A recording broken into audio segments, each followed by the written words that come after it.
what is going on, webheads? Roundaway here. And Dragon Ball FighterZ is such an amazing game. I mean, the fact that we got, finally, after years of mediocre arena fighters, 2D fighter based on one of the most popular anime franchises of all time. It looked and played amazing, sold really well, and got a lot of people to get into fighting games for the first time. Still going on strong with DLC 8 years later. After this, every publisher decided in their infinite wisdom to never make a game like this ever again.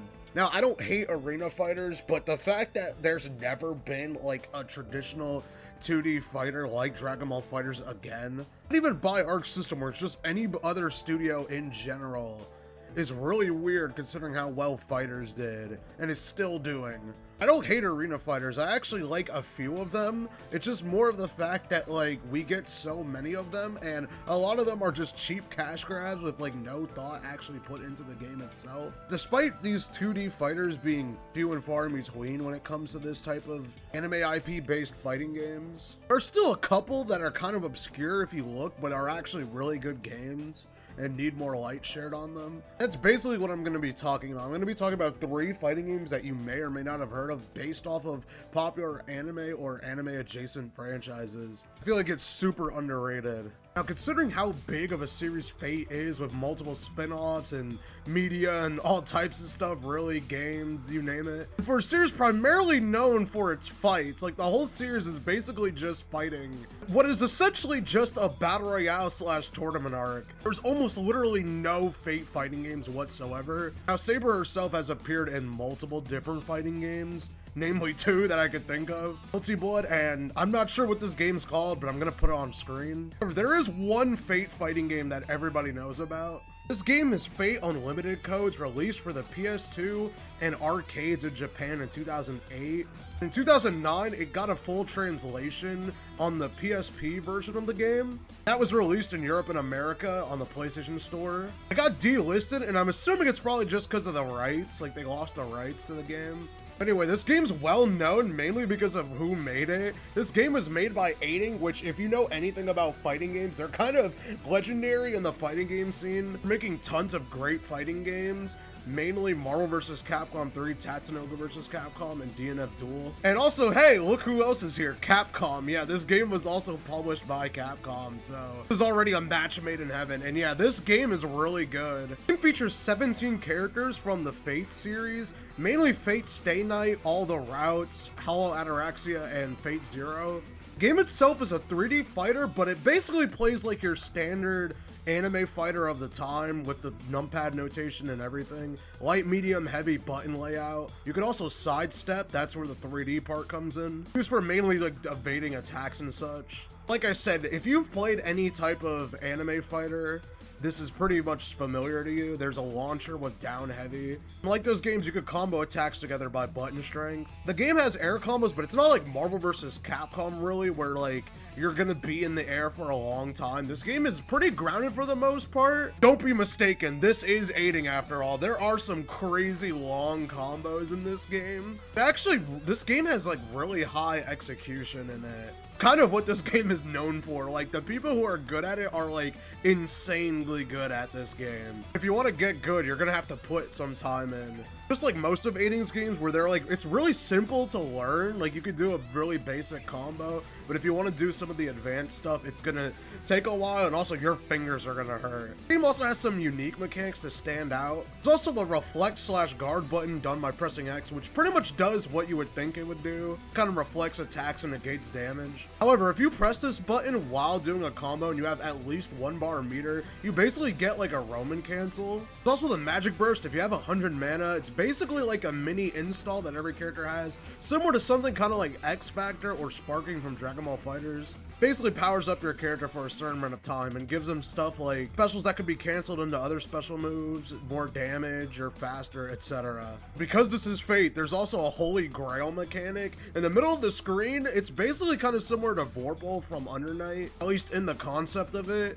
Whoever fills up the Grail first by doing more damage to the opponent will basically fill it up, and once that happens, you're able to use 300 meter to basically do like a super like ultimate death move. And this super is like cinematic and does a guaranteed 4,000 damage, like even if you use it in combos. The game also surprisingly has a good amount of modes. It has an in-depth training mode where you could actually like set different settings. And this game also has macros for button configs, like you could actually like set up binds and stuff for certain actions. Arcade mode's pretty cool. It actually has like the Fate cutscenes, or I guess the visual novel CGs. I don't know if these are actually like reused. I'm assuming they have to be, unless like they just redrew like new ones or something like that. I seriously doubt they would, honestly. But yeah, it pretty much tells a story, and each character has their own little story. I can't read it because I'm playing the PS2 version, which is in Japanese. I'm sure it's pretty epic. I mean, it's Fate. Honestly, the game itself being in Japanese isn't that much of a problem, considering like a large majority of the game's in English, like character names and stuff, and even like the menu is fully in English, like all the game modes, you can tell and go to each of them without getting confused. The only thing is just that like obviously certain text like special move names and dialogue are just in Japanese. There's also surprisingly something you don't see in a lot of like actual fighting games. I've only really seen this in Mugen, but there's a dedicated watch mode where you can just watch two CPUs fight, and I don't know why this isn't in other games too. Something surprising for 2008, there's actually combo trials and like a tutorial mode. Like, usually it's just little scenarios, like you'll fight this character in this environment, and then there's like certain win conditions that teach you the game mechanics, but there are full in-depth combo trials, which genuinely surprised me. I was not expecting that for this type of game, especially games back then barely had anything like this. So I mean, to be fair, this is Capcom publishing it, so maybe they were inspired by this. And Street Fighter 4 has combo trials, and those combo trials are infamous, and yeah, they're just as infamous here. They're pretty hard. Like, this one simple Berserker combo took me mad long to do. There's also a gallery mode that lets you look at the CGs again and other stuff. Yeah, I'd highly recommend this game if you're into like fighting games and you like Fate. And this list leaves me baffled. I don't know why they haven't made a new fighting game yet in the Fate universe, and just fuck it, just do every version of Fate, like all the spin-offs, all the different series. Considering how popular it is, like Fate's more popular now than it has ever, like especially in the US and other places that aren't Japan. I don't see why they never made another one. Like, it's the most simple idea ever, and me just showing you this footage of me doing like fake combos and stuff, like this isn't gonna do the game justice. I recommend genuinely just watching like high level footage, because there's tons out there. Like, the people who are dedicated to this game are like super hardcore, and they're way better than I could ever be at this game. The Mizumi page is also, there's like a lot of stuff I left out because this game is really complex. Like, there's a lot of like technical stuff and minutia that like I just can't get into right now because it'd be way too long. Now, the next game we're going to be talking about is a game I've been dying to talk about on my channel for a really long time now. I was actually gonna just make a straight up video about this game. It's definitely the game on this list that I've put the most time into. Like, I definitely have, at least on console, over 100 hours on this game. That game being JoJo All-Star Battle R. It's a remake of the 2013 game JoJo All-Star Battle for PS3 only.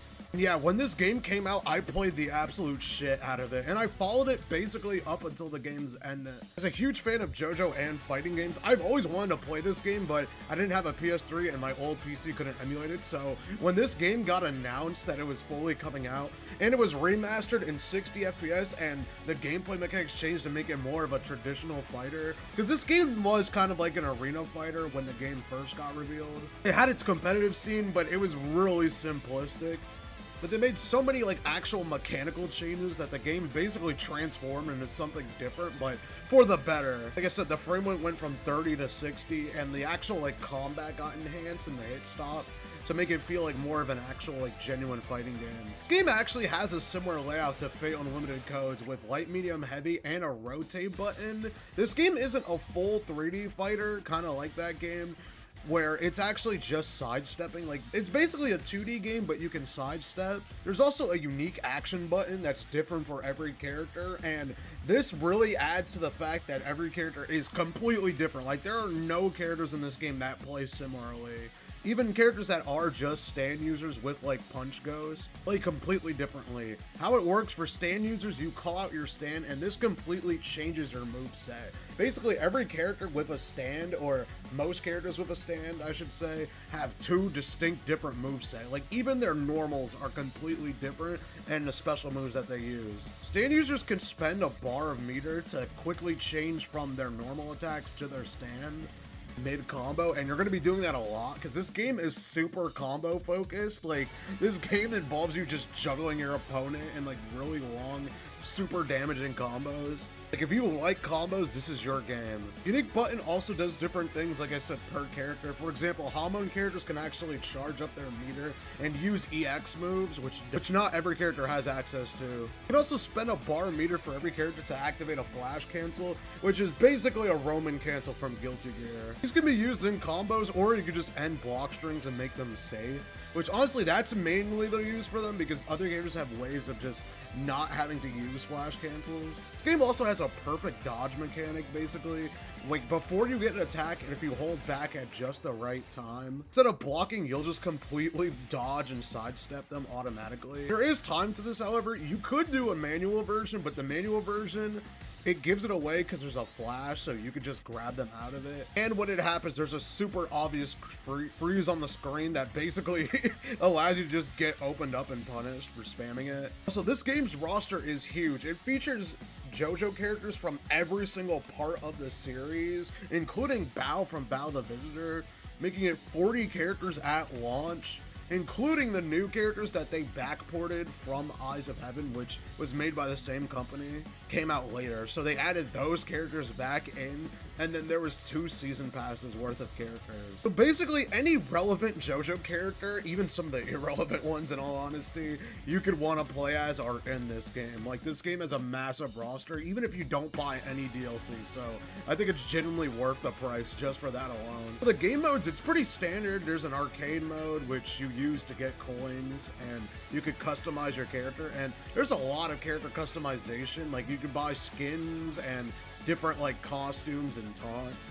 So quickly about the taunts, you can do taunts in mid gameplay. If you do them after a combo, you actually drain your opponent's meter and it plays like a special zoomed in cinematic version of the taunt, which, you know, just fits JoJo. It doesn't matter which taunt you do, but it just changes like what the character says and their actual taunt, and you could change the dialogue they say when they taunt as well. Like I said, there's a bunch of different costumes and stuff you can unlock. There's also a mode that's basically made for unlocking stuff like artwork and costumes like that. It's called All-Star Battle, and in the original game it was actually just this like generic story mode where you play through like the game in order of parts. However, here you basically fight battles that are themed around something, like mainly parts, and then there's like little scenarios and what ifs. By completing special challenges, you unlock different items. Now, warning, I don't know if this is still like this, but when the game first came out, these challenges were super strict. Like, if you failed them, you couldn't get the rewards, so I was missing some costumes for a lot of characters. Be sure you know what all the challenges are before you do them, and if you don't get them the first time, just reset before the match ends. But like I said, I don't know if this is a thing, and I know on the PC version, you could just download a save file, which I did for the PC version, just because I didn't feel like unlocking everything. Now, this game does have one main issue with it. I mean, there are some other minor issues, but the main issue is just the online in this game. Now, how it works, it's pretty much your standard online. You just kind of like queue up and wait for a match.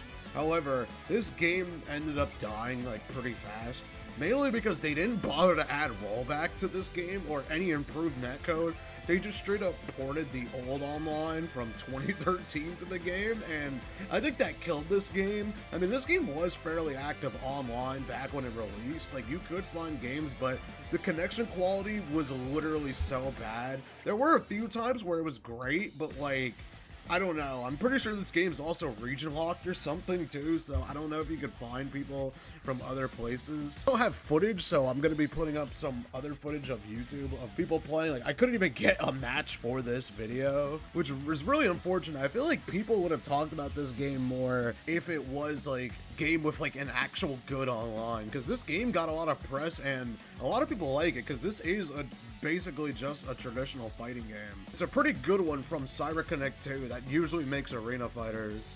Also, they have this little pass thing. It's like this online campaign thing. Basically, it encourages you to play certain characters and complete challenges to get a skin. However, these skins are just repeated, like they cycle through the same ones. There's an event for basically every single part, and you get the same skin every time. I kind of wish they made new ones, or at least ported some of the costumes from Eyes of Heaven, which, yeah, they ported the characters from Eyes of Heaven, but not the costumes for some reason. Like, there's character exclusive costumes, you know, like the Joseph, like, lady disguise or whatever. Like, that's not in this game, but it's in Eyes of Heaven. But they could have ported that, I don't know, and they never sold them as DLC, so I don't get it. They could have put them in these little challenges, but that's it. Overall, I'd say if you want to go on Parsec to play this online, I recommend it. Or if you have a friend that's like lives close enough to play online with, because it really is that bad, definitely check this game out. And it goes on sale a lot, so if you just like JoJo and fighting games, I think you'll definitely like this game. And I hope if they ever make another JoJo fighting game, it's more like this. And if anyone else wants to make a JoJo fighting game, please use this game as inspiration. And the last and final game I want to talk about is a game I've never heard of before, and I'm really surprised that this game ended up actually being really good.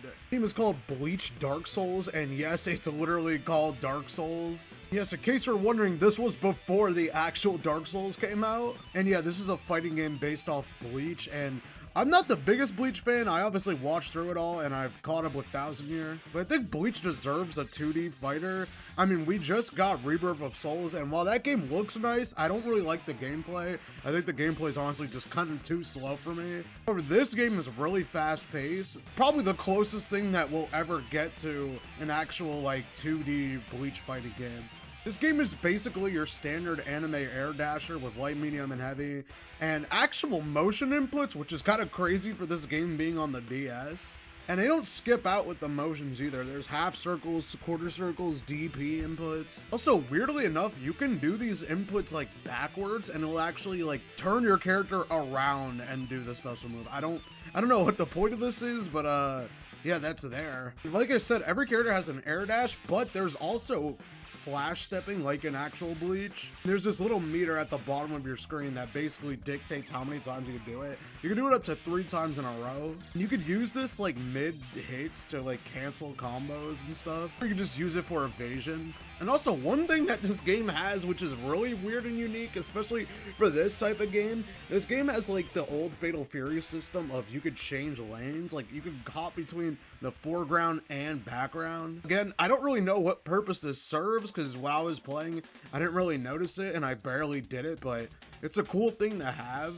It just caught me off guard. But you can also choose to do inputs by just pressing on the touchscreen. You'll do your EX moves, which this game's like Fighters in, where EX moves are done by just doing a special move plus heavy. Also, Super's done this game pretty much just by doing their special moves twice in a row. Also, some characters have Bankais, which are either installs or just big supers that do a lot of damage. But every character has a level 3 equivalent for the characters that don't have Bankais. Also, this weird little assist system, similar to a game I talked about a little bit ago, Dragon Ball Extreme Budo 10, where it's a bunch of non-playable characters that show up and do random things. However, it's not as cool as in that game because there's no models for these characters, it's just the PNGs of them. Hey, but I'm not complaining, it's a DS game after all. Modes are also kind of barren. I mean, like I said, there is an actual training mode in it, which is pretty cool. They have this little story mode, which I assume that's how you unlock some of the other characters, / this is actually how you would get more assist characters and stuff like that. But the story mode's kind of lame in all honesty. Like, I've only played a little bit of it. It starts with basically just a tutorial and then a bunch of like fights, and this kind of like, the story doesn't really follow anything from the actual manga. I'm pretty sure it's just kind of its own thing, and a lot of characters are just talking, and there's not much actual fighting. Like, there is fighting, but there's just a lot of like PNGs of characters, and then that's it. There's also apparently online for this game, but obviously that probably doesn't work anymore. There's also Urahara's shop, which you could just go there and you could buy different things, artwork and stuff, and then you could view it in the gallery. And then there's also an arcade mode, which is pretty much what you expect. You just fight enemies. And yeah, this game is super cool. I wish they would make like a sequel for consoles with like better graphics and stuff. The only thing is that some characters I feel like genuinely are just not finished. Like, I don't know, like some characters have way more like cool combos and stuff than some of the other characters. Also, this game has a lot of like weird filler characters, meaning like just characters that are like, why are they playable? Like Momo and like a bunch of other just weirdos that don't do anything of particular note in the series. Like we have the dude that fired the Ichigo and his friends out of the canon into fucking the Soul Society. I don't even remember this guy's name, but he's a playable character in this. Aside from that, there's not really much wrong with this game. This game is pretty good overall, and I'd recommend if you have like a DS, you could play this game. It's a good time waster overall if you just need something to do and want to just lab like weird fighting games like I do. There's some like arena fighter alternatives if you want like more fighting games that are like based on anime that aren't just arena fighters. I honestly might make a video talking about arena fighters I actually like, because there are a few good ones out there that I feel like people underrate or just don't talk about that often. And yeah, that's it. See ya.